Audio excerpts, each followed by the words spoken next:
notícias do Fluminense para você, tricolor, ficar muito bem informado nesse sábado de carnaval. A LDU, nossa adversária na Recopa Sul-Americana, pode ter um problemão para esse jogo contra o Fluminense. A gente vai trazer tudo isso para você nesse vídeo. Algumas informações também do próximo jogo do Fluminense, que é o clássico contra o Vasco da Gama. Também temos duas informações sobre isso para trazer e muito mais que você confere ficando comigo até o final desse vídeo. Beleza? Então bora para a vinheta e começar as notícias.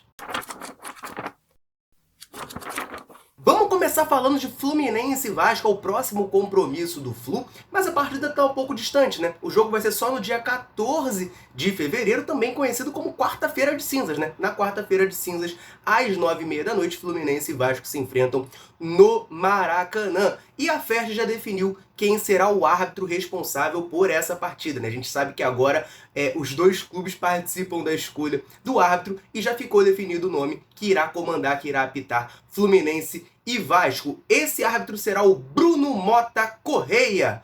De nome talvez você não lembre dele, não saiba quem é, mas eu te digo, o histórico dele em partidas do Fluminense é um jogo só, e você vai lembrar muito bem de quem é esse árbitro.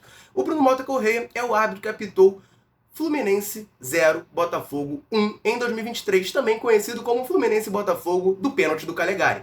O Bruno Mota Correia apitou apenas essa partida do Fluminense em toda a sua carreira, então nosso aproveitamento com ele é horrível, né? 0% de aproveitamento. Mas enfim, esse é o cara que está definido para apitar essa partida entre Fluminense e Vasco. E vale aqui uma rápida curiosidade, tá? Reza a lenda, né? Não vou botar a mão no fogo com ninguém, mas reza a lenda de que o Bruno Mota Correia é torcedor do Fluminense, tá? Claro, isso não afeta em nada no trabalho do cara, na arbitragem, mas eu acho que é uma curiosidade relevante para trazer aqui. O Bruno Mota Correia é torcedor do Fluminense, é quem vai apitar o Fluminense e Vasco na próxima quarta-feira. E agora falando mais para dentro de campo, né, fora ali da arbitragem, o Vasco da Gama tem uma dúvida grande para esse jogo. Um dos seus principais jogadores, pelo menos na minha maneira de enxergar, pode desfalcar o nosso rival no clássico. Eu tô falando do atacante Pablo Verratti, artilheiro do Vasco, né? É o fazedor de gols desse time. Ele tem uma fissura na costela, tá fazendo fisioterapia e treinos leves e pode ser desfalque na partida contra o Flu. Vale lembrar que no último jogo do Vasco, na quinta-feira, contra o Audax, o Verratti acabou não jogando por conta dessa lesão. De acordo com o jornalista Emerson Rocha, do canal Atenção Vascaínos, o Verratti vai ser reavaliado na terça-feira, véspera da partida, para ver se terá condições ou não de enfrentar o Fluminense. Mas caso o Verratti não possa jogar, é uma baixa muito grande para o Vasco, né? Ele é o camisa 9 lá, o artilheiro, o fazedor de gols, e eu acho que o time do Vasco perde muito sem o Verratti em campo. Vamos aguardar para ver, né? Claro, torcendo para a melhor recuperação dele, mas de preferência depois do clássico, né? Ele volte apenas depois do clássico. Brincadeiras à parte, tá aí a informação. Pablo Verratti pode desfalcar o Vasco contra o Fluminense. Claro que eu quero que você deixe um comentário sobre isso, sobre todas as notícias aqui embaixo, beleza? Voltando aqui mais um pouco pro Fluminense, eu quero falar da última rodada do Campeonato Carioca, porque muita gente acabou ficando na bronca com a atuação do Flu, achou que o Fluminense não jogou tão bem. A gente venceu o Sampaio Corrêa por 1-0, magrinho, gol do Germancano.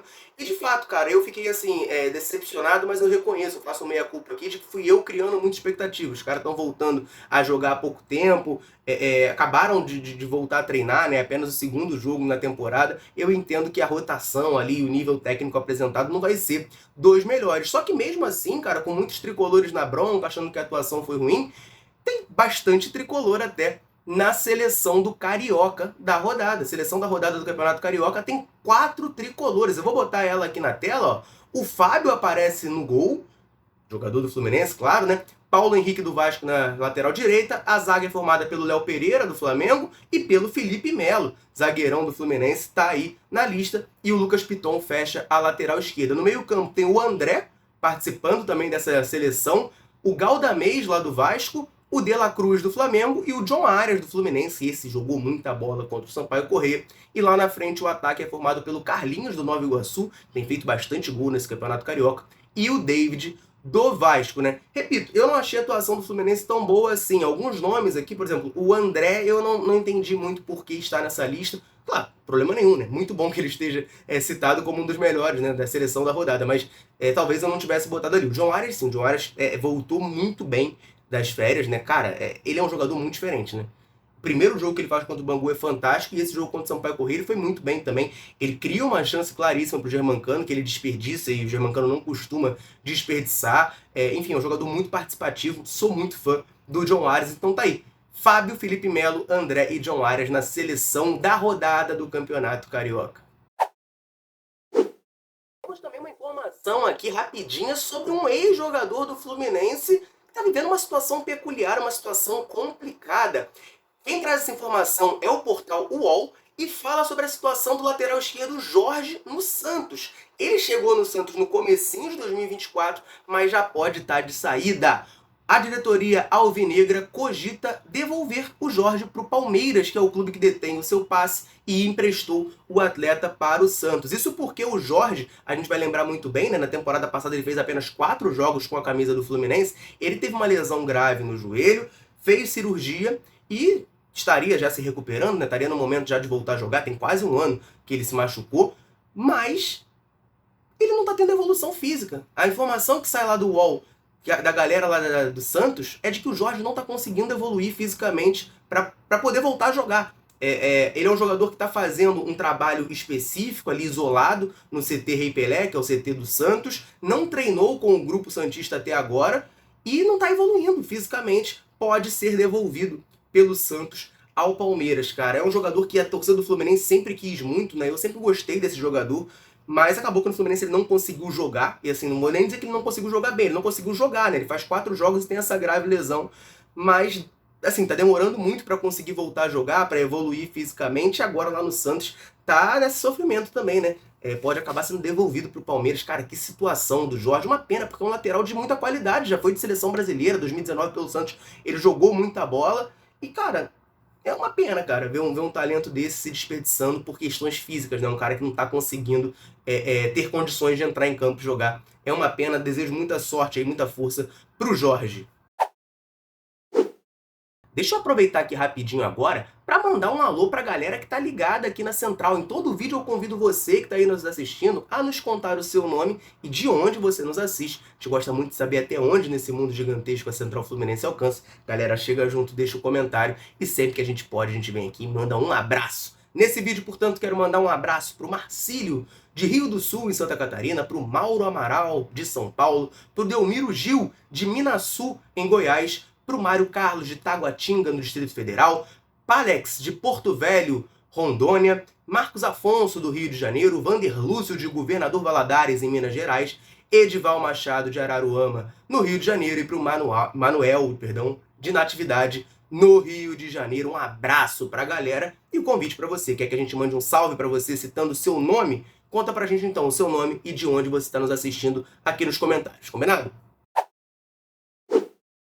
Tem jogador formado no Fluminense se aposentando, gente. Pois é, muita gente talvez nem lembre que esse cara foi formado pelo Fluminense, mas eu tô falando do Diego Souza. E sinceramente, quando eu tava organizando as coisas pra gravar esse vídeo, eu fiquei na dúvida, né? Vou falar o quê? O Diego Souza era meia? Era atacante? Era volante? É difícil de saber, né?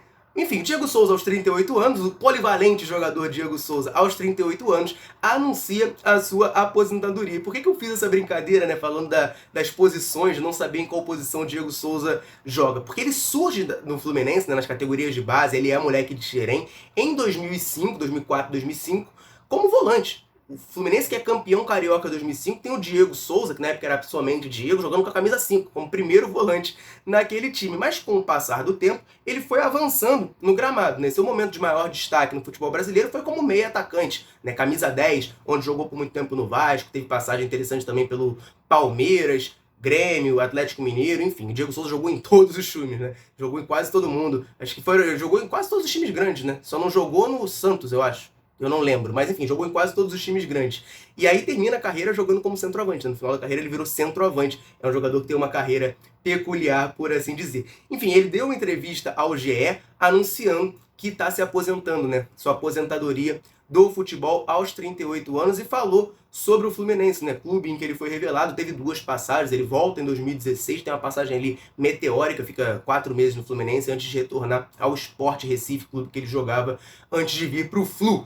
Ele disse o seguinte, ó: eu subi para o profissional e tenho um carinho muito grande pelo Fluminense. que me deu a oportunidade e era um time muito forte. Essa foi a declaração do Diego Souza, né, dizendo que tem carinho pelo Fluminense. Achei protocolar, né? O cara sempre vai falar que tem carinho e tal, mas é um jogador muito identificado com o Vasco da Gama, né? Aqui no Rio de Janeiro ele é muito identificado com o Vasco, então hoje em dia o maior carinho dele é pelo Vasco, com certeza. Inclusive nessa entrevista, ele disse que é vascaíno de infância, né? Eu não sei dessa história não, cara. Eu já ouvi muito falar que o Diego Souza sempre foi flamenguista. Mas beleza, ele falou que era vascaíno na infância, beleza. Talvez esteja jogando pra galera, né, pra torcida do Vasco. Isso não é problema meu. Fato é que o Diego Souza está aposentado dos gramados. Deixa eu fazer uma pausa rapidinho, só para lembrar você que está aí nos assistindo e com certeza já deixou o like nesse vídeo, que ajuda demais o canal aqui, a olhar o comentário fixado desse vídeo aqui, porque lá tem um link do nosso canal do WhatsApp, o canal da Central Fluminense no WhatsApp, para você, tricolor, que quer ficar muito bem informado sobre tudo o que acontece com o Fluminense, informações, notícias exclusivas e, claro, tudo o que acontece aqui com a Central também. Então corre lá no comentário fixado, clica no link que tem ali, clica em seguir e você vai ficar recebendo tudo no seu WhatsApp sobre o Fluminense. Combinado? Vamos falar de Recopa Sul-Americana agora, porque a LDU pode ter um grande problema para os 2 jogos contra o Fluminense. Gente, é uma situação muito da peculiar.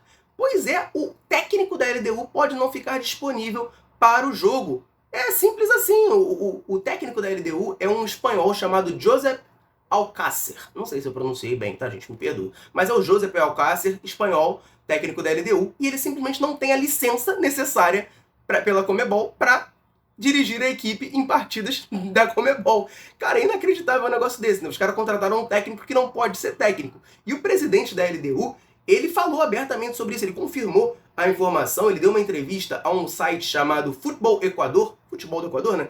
E ele disse o seguinte, vou abrir aspas, estamos trabalhando nisso. Foram dados exemplos de Chile, Argentina e Uruguai, que têm acordos com a Europa para obter a licença. Então, eles estão aí correndo contra o tempo para conseguir a licença para o treinador poder estar na beira do gramado. Porque se não conseguir essa licença, a LDU vai ter que botar lá algum auxiliar, algum preparador para comandar a equipe, porque o Josep Alcácer não poderá. Cara, que situação, hein, cara, que o nosso rival, nosso adversário aí, tá passando. Eles já estão numa crise, o Daniel fez alguns vídeos falando sobre isso.